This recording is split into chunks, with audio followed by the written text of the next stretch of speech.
Hello again, everyone. It's Vince from TradeWinds.com, and this is our update for May 9th, 2017. Let's take a quick look at today's markets. We saw stocks close slightly lower today. It was sort of a slow, steady grind lower. We did have a rally late in the day, but it fizzled into the close. The Dow finished lower by 36 points, while the S&P 500 was down 2.5.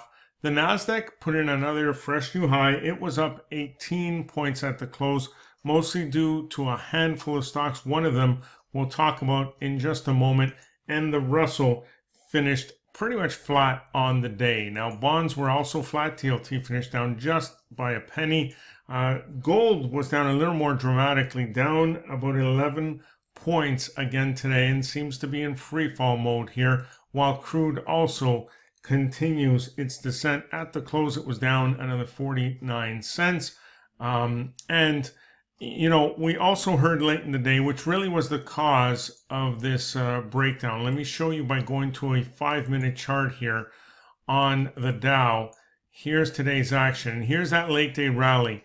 And just, into the close here, we got word that North Korea does plan to go ahead with a 6th nuclear test. So that weighed on the markets, and North Korea is something that doesn't seem to want to go away, and is very much a red flag for this market. It's something that we must continue to keep an eye on. Hopefully they can settle things down and not escalate issues with North Korea, but we'll see what happens. But it's something to keep in mind when you are placing orders these days.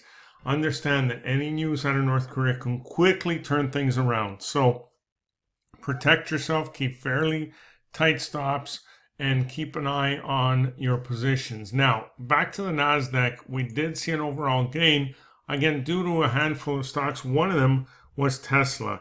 Tesla reported earnings last week, and the market did not like it. It pulled back sharply.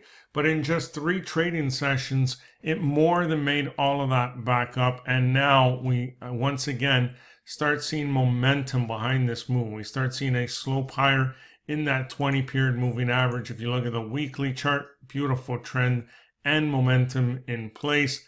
And the monthly chart here, you can see momentum has started to shift once again to the upside. So what can we expect next? What sort of targets can we look at? Well, if we take our Fibonacci extension tool and go to the most recent low here and back to high, these are the targets that we will be looking at here for Tesla. Let me shrink this down. These are the targets right in here. Oops, let's go back and try that again. 1 second. Not quite sure what happened there. Let's go back to the daily and try to zoom in again here. There we go. That worked that time. All right, so these are the upside targets we are looking at. The next one will be the 127.2% Fibonacci extension, which comes in right around $330.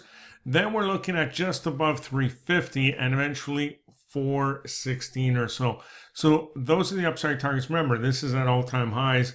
No resistance up above 327 there. So I think we get a fairly quick and easy run here for 330 and 350. And then beyond that, we may see another pullback or two, but eventually look at 416. Okay, so those are the upside targets for Tesla, which continues to roll. That's about it for now. Enjoy the rest of your day, and we will see you on our next update.